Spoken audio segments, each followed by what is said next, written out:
There comes a time in life when silence is no longer empty, it's full of memory. The creak of a chair, the quiet clink of a spoon in the morning, the feeling of waking up, with no one waiting. If you're over 50, you know this truth more than anyone. Life no longer races. It lingers. It pauses. And in that pause, a question quietly arises. What now? What is the right way to take care of myself now that I've spent most of my life taking care of others? You see, many of us have been taught how to love. Love our parents. Love our children. Love our spouses. But almost no one ever taught us how to love ourselves in old age. And yet that's exactly what we must do now, if we wish to live with peace, dignity, and joy in the years ahead. Because loving yourself isn't selfish. It's survival. It's strength. It's wisdom earned from decades of giving. It's finally saying, I deserve kindness too. In today's video, I'm going to share 7 emotional truths, each one a powerful way to love and protect your aging self. These aren't just ideas.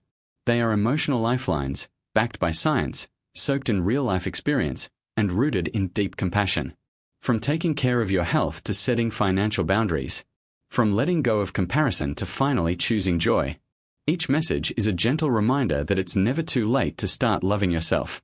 So please watch until the end. Let these words sit with you. And if something moves you, if something rings true, leave a comment and let me know. And don't forget to subscribe to this channel. Every week, we share heartfelt messages to help you live not just longer but deeper. Let's begin. 1. A strong body is a silent blessing. Love it before it's too late. Let me begin with something simple, but deeply true. If you lose your health, everything else becomes harder. You may have money, loving children, even time. But if your knees ache every morning, your back gives out by noon, and your energy runs low by evening, all those blessings start to feel distant. That's why the first and most vital way to love yourself in old age is this. Take care of your body as if it's the last thing you own. Because it is. Too often, we grew up being told to be humble, to serve others, to put ourselves last. We worked hard. We stayed up late. We ignored the pain. We believed being selfless meant being strong. But the truth is, you cannot pour from an empty cup. And by the time we reach 60, that old habit of self-neglect begins to take a heavy toll. Your joints feel stiffer. Your digestion weakens. Sleep becomes elusive. And the recovery from even a small illness takes twice as long. Science backs this up. A 2022 study by the National Institute on Aging found that older adults who invested just 30 minutes a day in light exercise had a 34% lower risk of hospitalization over 5 years, a 43% lower chance of developing cognitive decline, and significantly higher quality of life ratings across the board. It's not about becoming an athlete. It's about becoming your own caretaker, your own best advocate.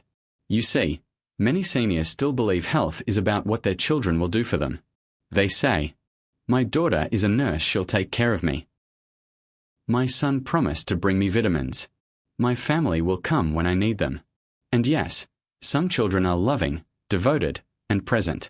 But what happens if your child is too far away? What if they're struggling themselves financially, emotionally, or with a family of their own? What if the help never comes? This is not about blame. It's about readiness. If you truly love your children, if you don't want to become a burden on them, then the kindest thing you can do is take care of your own body. That is not selfish. That is responsibility wrapped in love. Start small. Wake up and stretch gently. Choose warm water instead of sugary tea. Walk to the corner and back. Say no to late-night meals. Say yes to rest. Listen to your body not when it's in crisis, but when it's still whispering. And if you don't know where to begin, just start by eating better. Add colorful vegetables. A handful of nuts. Cut down on salt and fried food. Drink more water than coffee.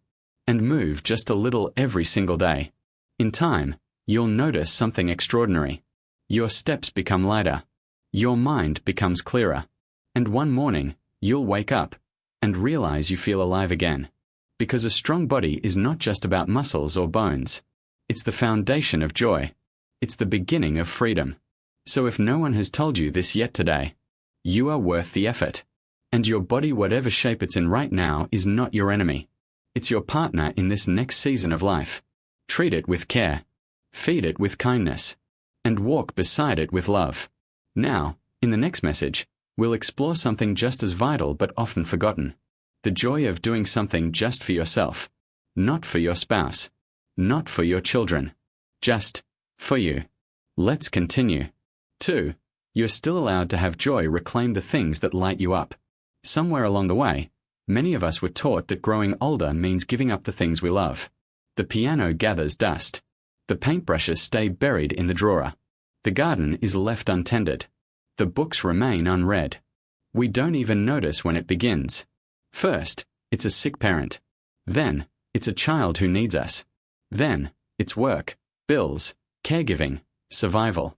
And then one day, you look in the mirror and ask, when was the last time I did something just for me? If that question hits you, you're not alone. But I want you to know this. It is never too late to reclaim your own joy. Joy is not a luxury. It's not some indulgence reserved for the young or the rich or the unburdened. Joy is a birthright. And the older you get, the more you deserve it. In fact, research from the University of California shows that older adults who engage in meaningful personal hobbies experience a lower rates of depression, an improved immune system response, a slower cognitive decline, and a greater overall sense of life satisfaction. Why? Because when you do something for you not out of obligation or duty, but out of delight, you remind yourself that you still matter.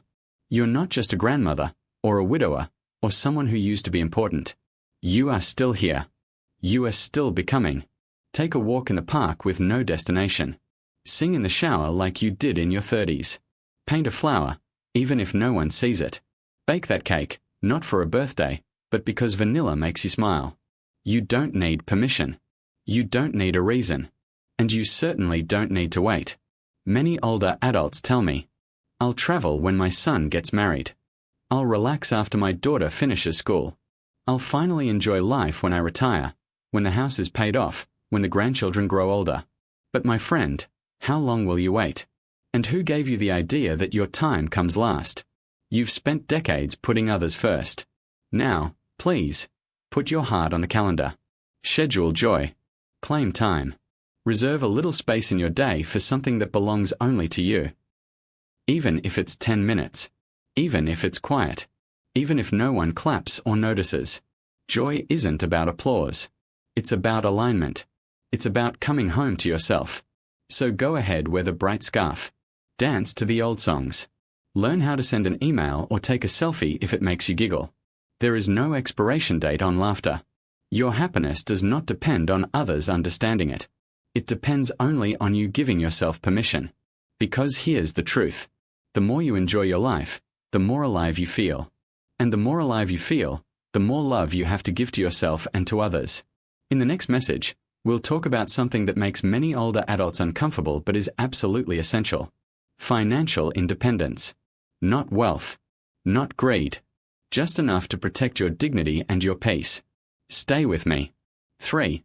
Financial independence is emotional freedom even in old age. There's a quiet dignity in being able to say, I can take care of myself. Not just physically, but financially. And yet, for many older adults, money becomes a complicated subject. We grew up believing in sacrifice. We were told that a good parent gives everything, every dollar, every dream, every ounce of strength for their children. So we did. We saved for college. We paid for weddings. We lent money during hard times. We watched our own retirement savings slowly disappear in the name of love. And now, here we are. Older. Wiser. But often, quietly worried. What if I get sick? What if I can't work anymore? What if I become a burden? Here's the truth, gently spoken. Financial independence is not selfish. It's self-preservation. Having your own savings, no matter how modest, isn't about greed. It's about peace of mind. It's about being able to say yes when you want to help, and no when you need to rest. It's about knowing that you can afford the care you deserve, without begging or borrowing or sacrificing your pride. In a recent survey from the National Council on Aging, over 60% of adults aged 65 and older said they worried more about outliving their money than about dying. That's not a fear we talk about enough. But it's real. And it matters. Because when you have no financial cushion, every headache becomes terrifying. Every leaky pipe feels like a crisis. and every small emergency becomes a reason to feel ashamed. I want you to hear this clearly. You do not need to give away everything to prove your love. In fact, if you give until you have nothing left, you risk becoming dependent on the very children you once supported. That is not what most parents want. Most parents want to bless, not burden. They want to offer joy, not worry. So how do we change this? We start by giving ourselves permission to keep something for ourselves. Even if it's just a small savings account. Even if it's a piece of land, or a pension, or a box under the bed. You deserve to have something that is yours. Untouched. Unshared. Unapologetically personal. Because you matter. Your security matters. Your future matters. And if anyone questions that, ask yourself, would I want my children to live in fear of being broke at 75? Would I want them to give away every dollar, just to prove they care? Of course not. Then don't do it to yourself. Start where you are. Speak with a financial advisor.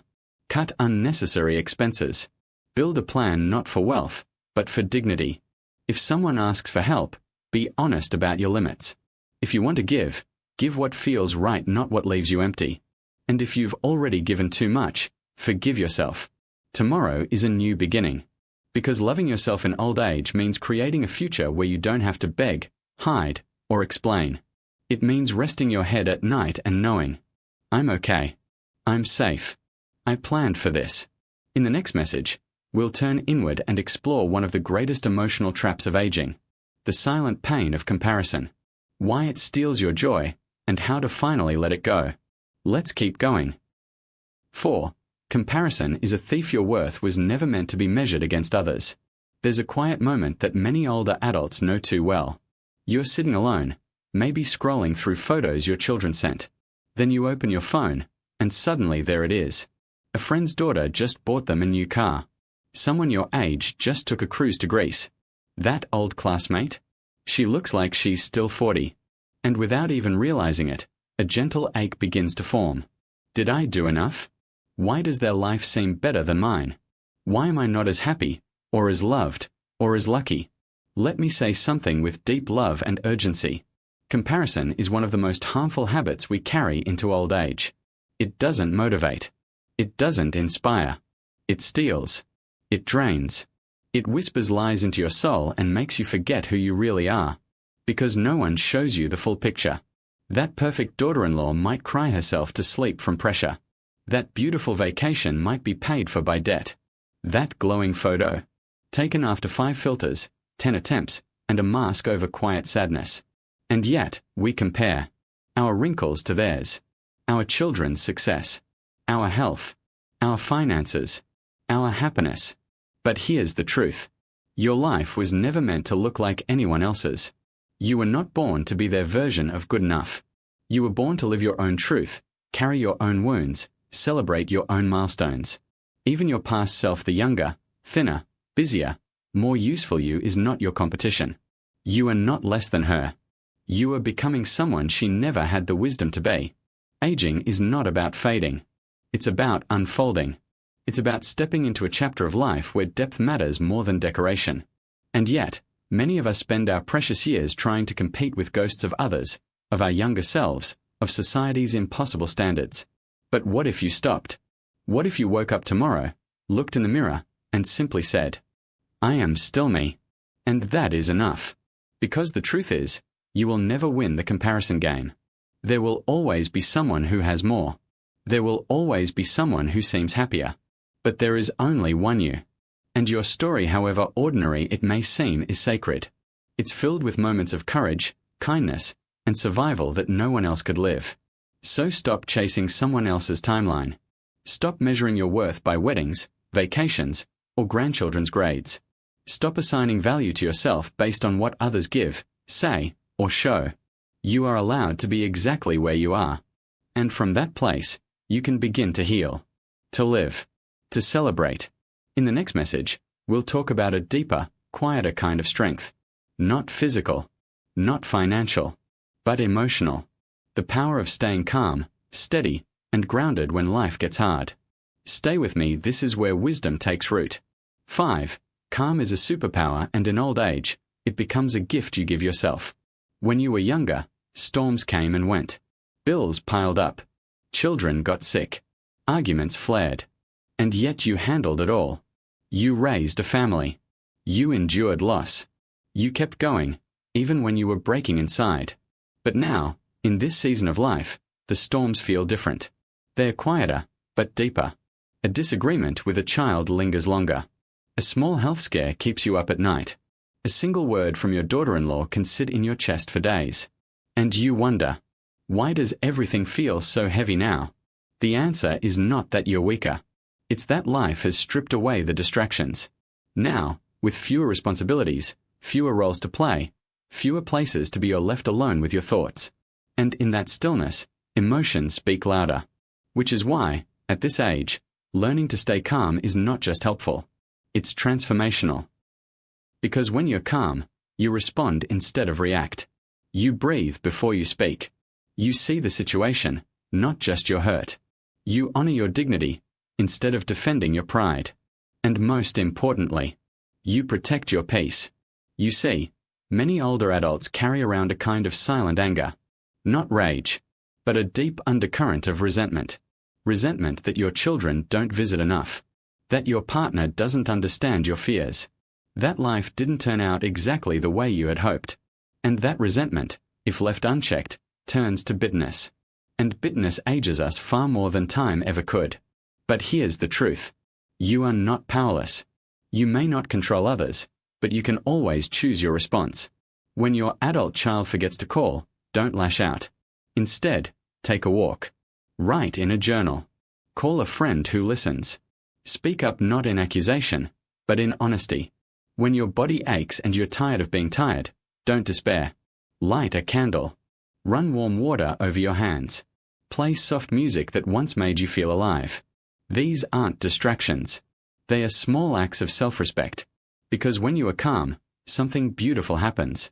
People listen. Walls soften. Relationships mend. And you remember who you are.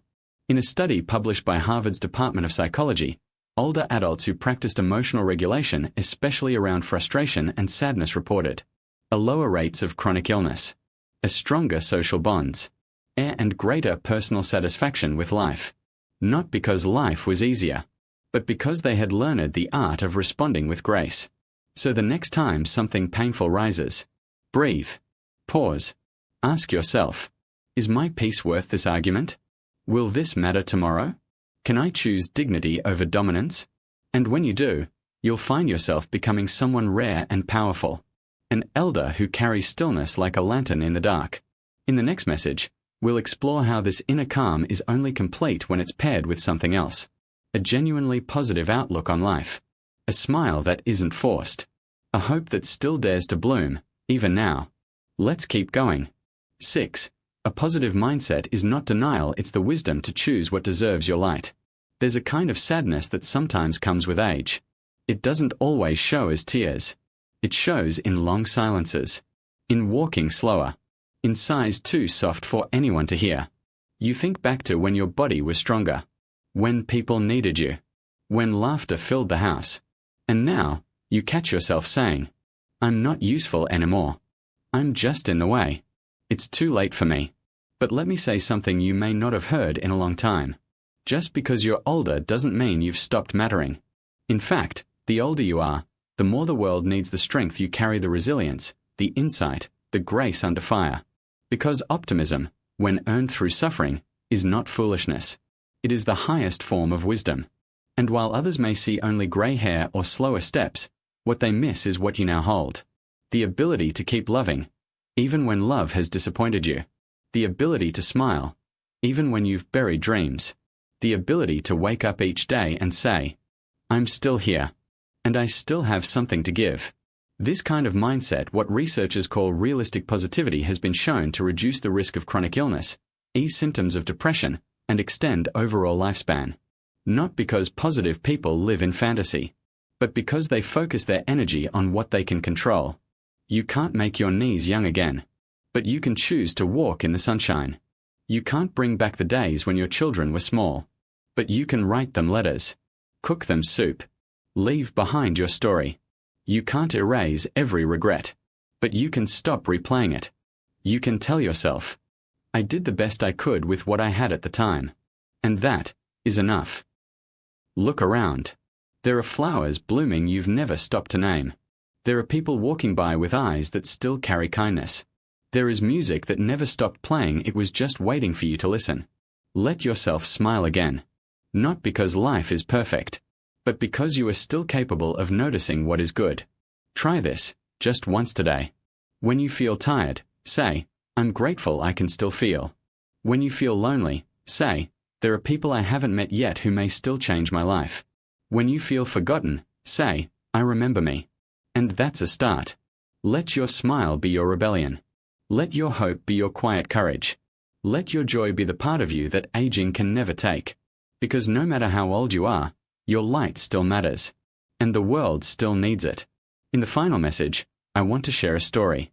A real, tender story about a grandmother, a daughter-in-law, and the quiet heartbreak that many elders silently carry.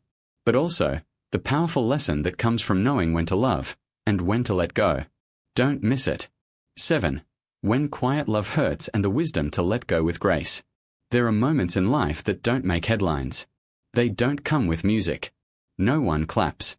But they stay with us forever. This is one of those stories. A woman, let's call her Mrs. Harper, was nearing 60 when her husband passed away. They'd shared 4 decades together. He was her anchor, her companion, her quiet reason to keep going. After his passing, the house felt colder. The walls echoed with memory. The mornings stretched long. But she told herself, it's okay. I still have my children. I still have a role to play. Not long after, her eldest son called from the city. His wife had just returned to work. Their toddler needed care. The nanny had left unexpectedly. Mom, he said, could you come help us for a few weeks? Without hesitation, she packed her things. She marinated the meat they liked. She brought fresh produce from her garden. She arrived with arms full and a heart wide open. At first, everything felt right. She played with her granddaughter. She cooked meals. She cleaned gently, like only a mother can. But slowly, the air changed. Her daughter-in-law barely spoke. When she cooked, there were no thanks. When she offered advice, it was met with silence. Her jokes felt unwelcome. Her presence felt tolerated, not cherished. She didn't complain. She smiled. She stayed. Until one morning, she suggested ever so gently that a pinch of salt might make the rice taste better. Her daughter-in-law slammed the spoon into the sink and said, "Then you eat it." Her voice wasn't loud, but it was enough. That night, Mrs. Harper stood at the bedroom window. The city lights twinkled, but she didn't feel seen. Her son hadn't noticed. Her granddaughter was too young to understand. She whispered to herself, "I gave my best. Maybe that's enough. Maybe it's time." The next morning, she sat them down and said, "I think I'll head home tomorrow. You two have your rhythm now. I've helped all I can. But I miss my own bed, my own little garden, my own quiet." They protested, half-heartedly. But deep down, they knew. She was right. She returned home to her village, to her porch, to the women she did morning stretches with, to the old kettle and the sound of birds. She never raised a voice. She never accused. She never told her son what his wife had said. Instead, she told herself, "I will love them from a distance. I will care without losing myself." And she did. That, my friend, is the quiet courage of aging with grace. It's knowing when to stay and when to go, when to help and when to let the next generation learn. It's understanding that love without respect becomes erosion, and that your presence should be a gift, not an obligation. In this final message, I want you to remember, you have earned the right to protect your peace, to say no without guilt, to choose your well-being, even when others don't understand. You do not owe your suffering to anyone, not even to your children, because the truest kind of love includes boundaries, and the deepest form of respect begins with how you treat yourself. So if you are holding on to a role that no longer serves you, if you feel unappreciated in a place where you once poured your soul, let go. Not with anger, not with bitterness, but with quiet dignity. Return to your center. Rebuild your joy. And remember, your life is not over. Your light is still burning, and someone somewhere will be warmed by it. Now, before we close, I invite you to take a breath. Not just for what you've heard, but for the strength it takes to live it. If any part of today's message touched your heart, please leave a comment. Let me know where you are in your journey. Let others hear your story because healing happens in community. And if you haven't already, subscribe to this channel. Each week, we share deeply emotional and thoughtful reflections for people just like you, those who have lived, loved, and now long for peace. Don't forget to follow our next videos. Each one is crafted with care, made to walk with you gently through the most meaningful years of your life. Thank you for listening to our story today.